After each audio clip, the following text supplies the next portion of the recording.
ఎవరు నా పాదములను పట్టుకున్నాడో వాడింటికి నేనే కాదు, నిరంతరము నా పాదములను పట్టేటటువంటి లక్ష్మి, నా నాభికమలంలోంచి పుట్టినటువంటి ఆ 4 పద్మముల వంటి ముఖములు ఉన్న నా కొడుకు చతుర్ముఖ బ్రహ్మ, నేను ఎన్నడూ విడిచిపెట్టి ఉండలేని నా నిచ్చిలికాడైనటువంటి పరమేశ్వరుడు, ఇచ్ఛాశక్తి జ్ఞానశక్తి క్రియాశక్తి స్వరూపిణులైనటువంటి లక్ష్మీ సరస్వతి రుద్రాణి. ఇక పిల్లలు అందరం కలిసి కద్దమైన ప్రజాభూతామయి సంభవ కద్దమా అన్నట్టు మేమందరం కలిసి మీ ఇంటికి వస్తాం. నా పాదముల వంక చూస్తే చాలు, నా పాదములు పట్టుకుంటే చాలు, మీ ఇంట్లోనే ఉంటాను.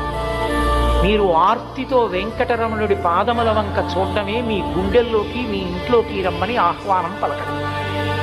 మీ వెంట నేను కాపాడతా. అందుకే శ్రీ వెంకటేశ్వర స్వామి యొక్క విగ్రహం అభయం ఇవ్వదండి, వరద హస్తం కూడా ఉండదండి స్వామికి. ఎప్పుడు